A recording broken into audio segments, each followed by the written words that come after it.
So I'm doing the show today because I understand that Enrique Tarrio from the Proud Boys, his trial has been delayed, and I understand that he is facing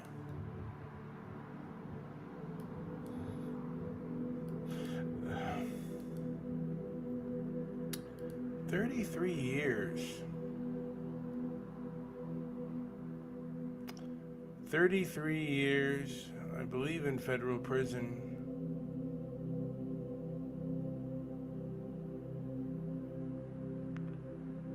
And from my understanding,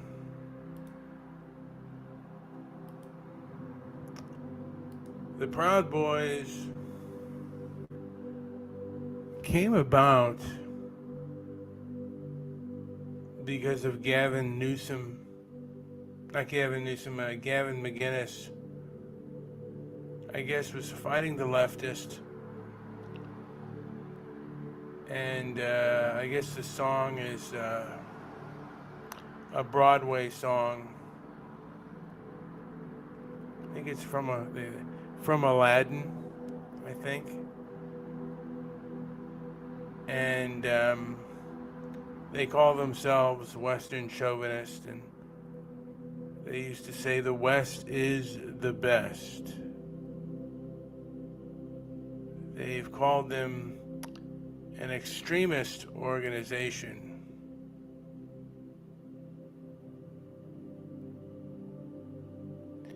And their primary battles were with Antifa. And of course, they call the Proud Boys an organization, and Antifa, well, they're just an idea. I remember hearing a story, I think it was around 2017, maybe 2018, where the Proud Boys got into a scuffle in New York. And they beat up they beat up Antifa members. I guess they kicked them, and after they had confronted them, and I think they were throwing bottles of urine on them.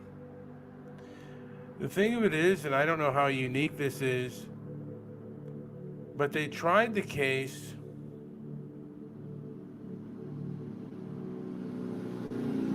with witnesses that would not cooperate with the police.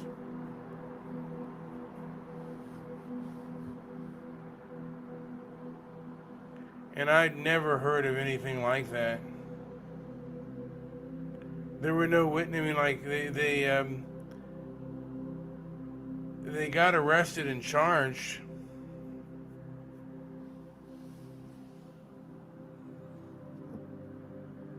And there were no witnesses. They, saying how bad their injuries were.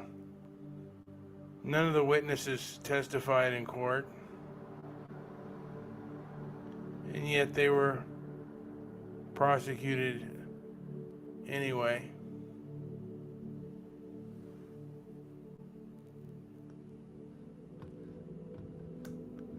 Now there's another character, because it seems kind of strange, and I just thought I'd put these two together. But it is rather strange that someone like Marquise Love, they also called him Keith Love,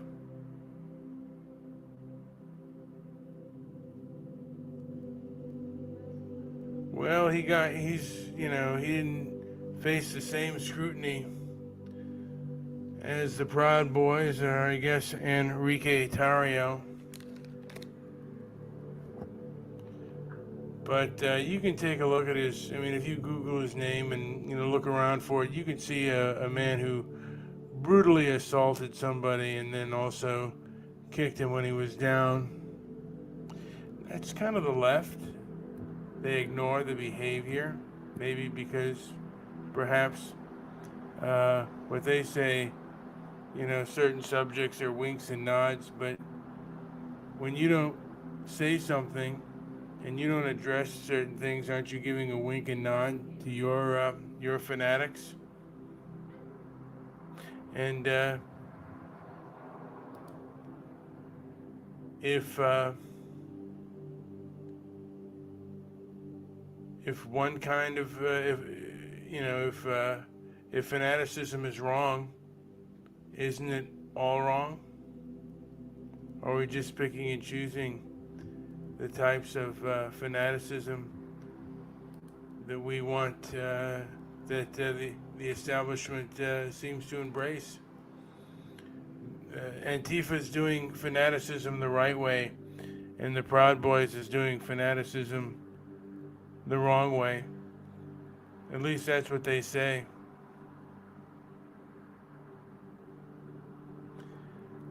Again, I remember I did a few shows during the 2020 riots, and I did do a show on Marquise Love.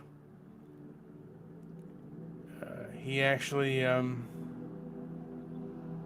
think an ex-girlfriend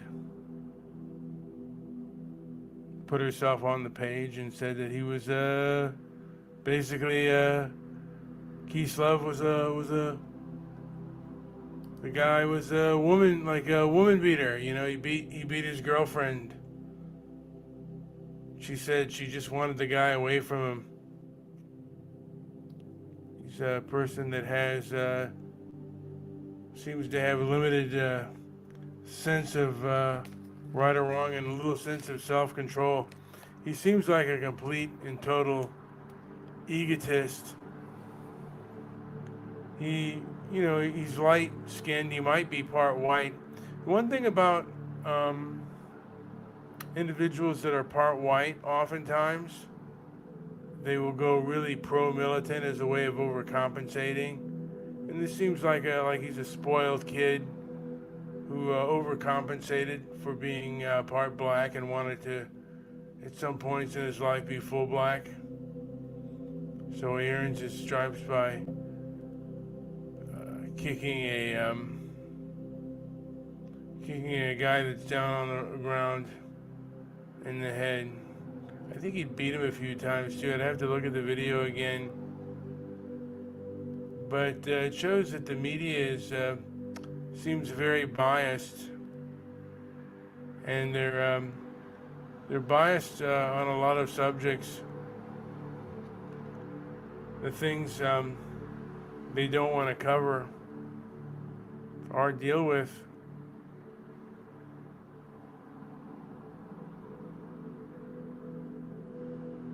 But I guess if you don't have to deal with a subject,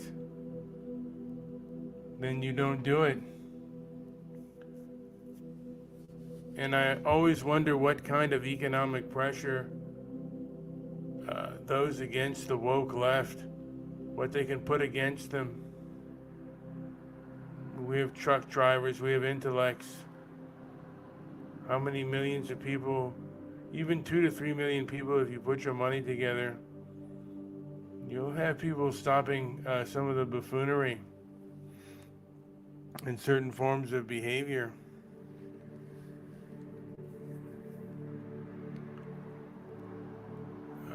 When I go on Twitter, a lot of people made me kind of angry about the fact that how they demonize the Proud Boys and either downplay or even support Antifa. But that's par for the course.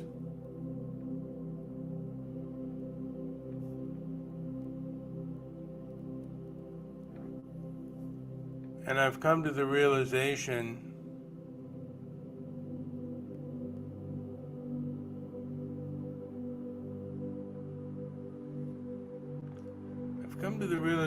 that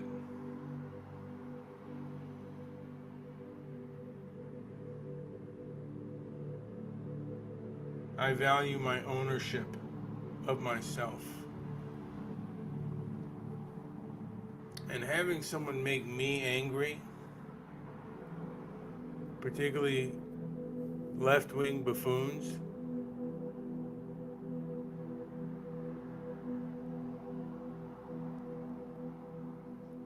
I'm not going to let that happen. I'm not going to give them that kind of power. And hopefully more people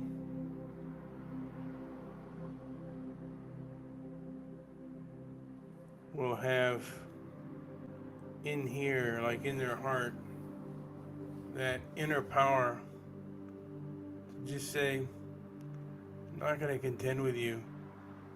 And I would like to see that many of these leftists boycotted, because I think that they've done a lot of damage. And in some ways you need to take a stand. How you take a stand is up to you. But like, subscribe, leave a comment down below. And if you gain something by it, share this video. If you don't, I'd like to hear why, but nobody ever tells me why, unless it's from one of the peanut galleries who already know what you're going to say. Anyway, again, like and subscribe, leave a comment down below. Thank you for listening.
Oops. I thought I ended the broadcast, but it's still going. I even fell asleep. Sorry about that, folks.